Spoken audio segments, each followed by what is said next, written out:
পারগতা স্বীকার করেছে, তারা বলেছে আপনি ছাড়া কেউ নাকি আল্লাহর সামনে দাঁড়াতে পারবেন না, আপনি একটু সুপারিশ করেন। বিশ্বনবী বলবেন আসো আসো, আজকের দিনে আমি ছাড়া আল্লাহর সামনে কেউ দাঁড়াতে পারবে না। বিশ্বনবী মাকামে মাহমুদে যে আল্লাহু আকবার বলে সিজদায় লুটিয়ে পড়বেন, আল্লাহ রাব্বুল আলামিন বিশ্বনবীকে এমন কিছু চমৎকার শব্দ শিখাবেন, ওই শব্দগুলো দিয়ে আল্লাহর প্রশংসা করে বিশ্বনবী কাঁদতে আরম্ভ করবেন। বিশ্বনবী এমন ভাবে অজর দ্বারায় সিজদায় লুটিয়ে পড়ে কাঁদবেন, রব্বুল আলামিনের রহমতের দরিয়ায় জোশ লেগে যাবে। রব্বুল আলামিন এই দৃশ্য থেকে সহ্য করতে পারবেন না। রব্বুল আলামিন বলবেন ইয়া মুহাম্মদ ইরফা রাসাক, ও নবী আপনি মাথা তোলেন, মাথা তোলেন, আপনার কান্না আমি সহ্য করতে পারি না। নবী আপনি মাথা তোলেন, সাল তুতা, আজকে আপনি যা চাবেন তাই দেব। নবী আপনি সিজদা থেকে মাথা তুলেন, সাল তুতা। বিশ্বনবী এবার মাথা তুলবেন। যে বিভীষিকাময় সময়ে প্রত্যেক নবী বলেছেন আমি পারবো না, প্রত্যেক নবী বলেছেন নফসি নফসি, আমার কি হবে আমি জানি না, আল্লাহ আমারে বাঁচাও। প্রতিটি নবী বলবেন নফসি নফসি, আল্লাহ তুমি আমারে বাঁচাও আমারে বাঁচাও। বিশ্বনবী মাথা তুলবেন, তুলে বলবেন রব্বি হাবলি উম্মতি, আল্লাহ তুমি আমার গুনাহগার উম্মতকে বাঁচাও। এই দুনিয়ার বুকে রব্বুল আলামিন সব নবীকে একটা করে দাওয়া মুস্তাজাবা দিয়েছেন, মানে যে দোয়া করলে কবুল হয়ে যায় সাথে সাথেই। দাও বিহা, দুনিয়ার সব নবীরা ওই দোয়াটা দুনিয়ায় করে ফেলেছে। সব নবীকে আল্লাহ একটা করে দোয়া দিয়েছেন, নবী দোয়া করলেই কবুল। সব নবীরা ওই দোয়া করে ফেলেছে দুনিয়াতে। বিশ্বনবী বলেন আমি করি নাই। ওয়া ইন্নী আখতাবিউ দাওয়াতি শাফাআতান লি উম্মতি ইয়াউমাল কিয়ামাহ, আমার ওই স্পেশাল দোয়াটা আমি দুনিয়ার বুকে কঠিন বিপদে পড়েও কোনোদিন করি নাই। আমি আমার স্পেশাল দোয়াটা কিয়ামতের দিন আমার গুনাহগার উম্মতকে সুপারিশের জন্য রেখে দিয়েছি। আল্লাহ বলবেন নবী ইরফা রাসাক, মাথা তোলেন, আর কাটবেন না। বিশ্বনবী মাথা তুলবেন, আল্লাহ বলবেন সাল তুতা, আপনি যা চাবেন তাই দেব। ওয়াশফা তুশাফা, সুপারিশ করেন, সুপারিশ কবুল করব। বিশ্বনবী বলবেন আল্লাহ ওই স্পেশাল দোয়াটা দুনিয়াতে করি নাই, আজকে আমি তোমার দরবারে দাঁড়িয়ে কিয়ামতের দিন ওই দোয়াটা করছি। আল্লাহ আমার যে উম্মতের হৃদয়ে যাররা পরিমাণ ঈমান আছে, আমার একটা উম্মতকেও তুমি জাহান্নামে ঢুকাতে পারবা না। বিশ্বনবী পাগলের মতো একবার হাউজে কাউসারে যাবেন, একবার সিরাতে যাবেন, একবার পুলসিরাতের দিকে, একবার হাউজে কাউসারের দিকে, পাগলের মতো দৌড়াতে থাকবেন, তার কোনো গুনাহগার উম্মত যাতে জাহান্নামে ঢুকে না যায়। সেদিন কেউ সুপারিশ করতে পারবে না বিশ্বনবী ছাড়া। বিশ্বনবী বলেন সেদিনটা বড্ড ভয়ঙ্কর, সেদিন কেউ কারো কোনো উপকারে আসবে না, বন্ধু বন্ধুর কাজে আসবে না, স্ত্রী স্বামীর উপকারে আসবে না, স্বামী স্ত্রীর উপকারে আসবে না, পীর সাহেব মুরিদরে বাঁচাতে পারবে না, মুরিদ পীর সাহেবরে বাঁচাতে পারবে না, নেতা কর্মীর পরিচয় দিবে না, কর্মী নেতার পরিচয় দিবে না, ভাই বোনকে চিনবে না, বোন ভাইকে চিনবে না, বাবা তার সন্তানকে চিনবে না, মেয়েকে দেখে মা দৌড়ে দৌড়ে পালাবে। বড্ড ভয়ঙ্কর দিন। সবাই এক জমিনের উপরে দাঁড়াবে, সূর্যটা মাথার কাছে চলে আসবে, সূর্যের গরমে মানুষের মাথার মগজ গলে গলে কানের ছিদ্র নাকের ছিদ্র দিয়ে বেয়ে বেয়ে পড়বে। সবাই হয়রান পেরেশান ক্লান্ত শ্রান্ত। মানুষগুলো বলবে বাঁচার কোনো উপায় নাই।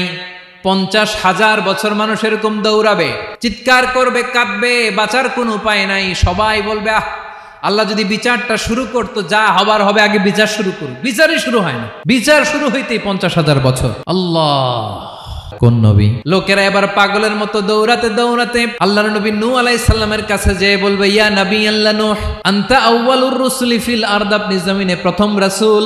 আদম আলাইহিস সালাম নবী ছিলেন, রাসূল ছিলেন না। এই দুনিয়ার বুকে প্রথম রাসূল ছিলেন আল্লাহর নবী নূহ আলাইহিস সালাম।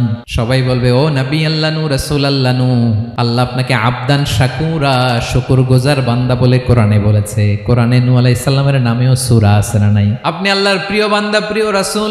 দেখেন আমাদের কি দশা, ঘামতে ঘামতে শেষ, জমিনটা তামার জমিন, সূর্যটা মাথার কাছে, কি করবো আর পারি না, ঘামতে ঘামতে আর কত ঘামবো, কত দাঁড়িয়ে থাকবো। আল্লাহরে যে বলেন বিচার যেন শুরু করে। নূহ আলাইহিস সালাম বলবেন আমিও পারবো না, আমিও পারবো না, আমি আমার ছেলের জন্য এক কথা বলে ভুল করে ফেলছি। যখন মহাপ্লাবন হবে আমি বললাম আল্লাহ আমার কলিজার টুকরা সন্তান রে বাঁচান। আল্লাহ বললেন ও নূহ সে তোমার সন্তান না, কারণ সে ঈমান আনে নাই, সে পাহাড়ের উপর দাঁড়িয়েছে, দেখি কেমনে সে বাঁচে।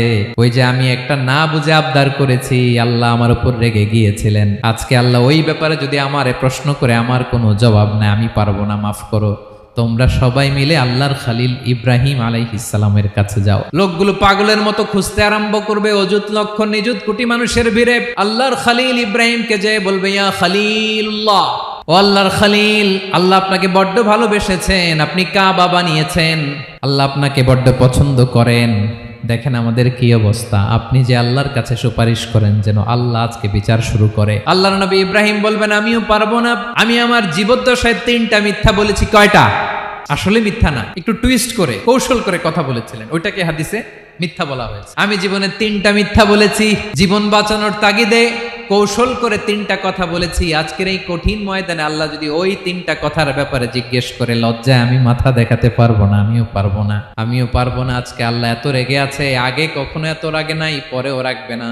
তোমরা সবাই মিলে বনি ইসরাইলের নবী মুসা আলাইহিস সালামের কাছে যাও। সবাই এবার যাবে মুসা আলাইহিস সালামের কাছে, যেয়ে বলবে, ইয়া নবী আল্লাহ মুসা, আপনি ছিলেন কালিমুল্লাহ, আল্লাহর সাথে সরাসরি কথা বলতেন, রব্বুল আলামিন আপনাকে তাওরাত কিতাব দিয়েছেন, আপনি যে একটু সুপারিশ করেন। আল্লাহর নবী মুসা বলবেন, মাফ করো, আমিও পারবো না, আমি দুনিয়ার বুকে ভুল করে একটা মানুষকে মেরে ফেলেছি।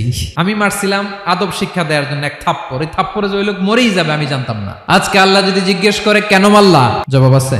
ওই লজ্জায় আমি অনুতপ্ত, আমি পারবো না, আমার এই কথা বলো না। আজকে আল্লাহ বড্ড রেগে আছে, আমি পারবো না। তোমরা আল্লাহর নবী ঈসা আলাইহিস সালামের কাছে যাও। শুরু করে ঈসা আলাইহিস সালাম বলবেন, আমিও পারবো না, আজকে আল্লাহ অনেক রেগে আছে, আমি পারবো না। তবে একটা পরামর্শ দিতে পারি, একটা সাজেশন দিতে পারি। আজকের দিনে এই কঠিন মুসিবতের কালে, এই কঠিন সময়ে কেউ আল্লাহর দরবারে দাঁড়িয়ে একটা টু শব্দ করার ক্ষমতা কারো নাই, একমাত্র আখিরি জামানার পয়গাম্বর বিশ্বনবী মুহাম্মদুর রাসূলুল্লাহ ছাড়া।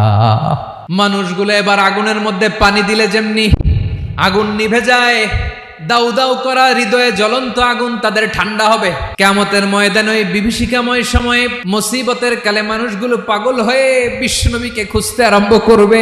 সবাই মিলে বিশ্বনবীর কাছে যেয়ে বলবে, ইয়া রাহমাতাল লিল আলামিন, ইয়া খাতামান নবীন, রাহমাতাল লিল আলামিন। দেখেন আমাদের কি অবস্থা, কি কঠিন বিপদে আমরা আছি, দাঁড়াতে পারি না, সূর্যের আলোতে ঘেমে হয়রান। আজকে কেউ সুপারিশ করতে পারবে না। সব নবীরা অপারগতা স্বীকার করেছে, তারা বলেছে আপনি ছাড়া কেউ নাকি আল্লাহর সামনে দাঁড়াতে পারবেন না, আপনি একটু সুপারিশ করেন।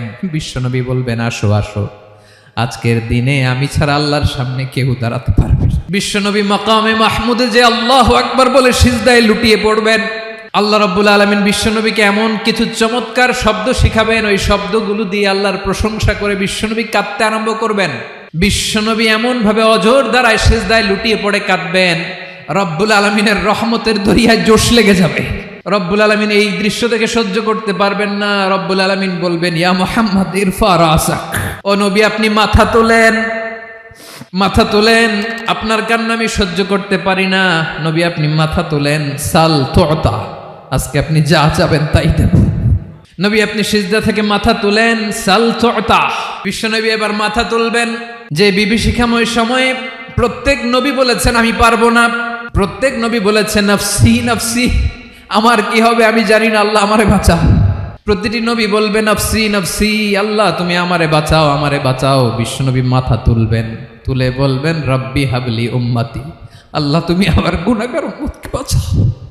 এই দুনিয়ার বুকে রব্বুল আলামিন সব নবীকে একটা করে দাওয়া মুস্তাজাবা দিয়েছেন, মানে যে দোয়া করলে কবুল হয়ে যায় সাথে সাথেই। দাও বিহা, দুনিয়ার সব নবীরা ওই দোয়াটা দুনিয়ায় করে ফেলেছে। সব নবীকে আল্লাহ একটা করে দোয়া দিয়েছেন, নবী দোয়া করলেই কবুল। সব নবীরা ওই দোয়া করে ফেলেছে দুনিয়াতে। বিশ্বনবী বলেন আমি করি নাই। ওয়া ইন্নী আখতাবিউ দাওয়াতি শাফাআতান লি উম্মতি ইয়াউমাল কিয়ামাহ, আমার ওই স্পেশাল দোয়াটা আমি দুনিয়ার বুকে কঠিন বিপদে পড়েও কোনোদিন করি নাই। আমি আমার স্পেশাল দোয়াটা কিয়ামতের দিন আমার গুনাহগার উম্মতকে সুপারিশের জন্য রেখে দিয়েছি। আল্লাহ বলবেন নবী ইরফা রাসাক, মাথা তোলেন, আর কাটবেন না। বিশ্বনবী মাথা তুলবেন।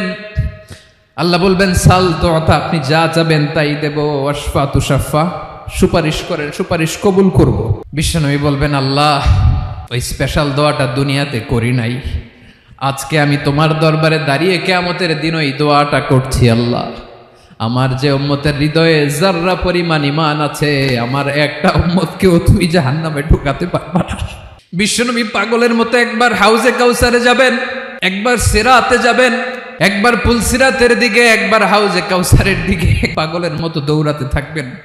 তার কোনো গুনাহগার উম্মত যাতে জাহান্নামে ঢুকে না যায়।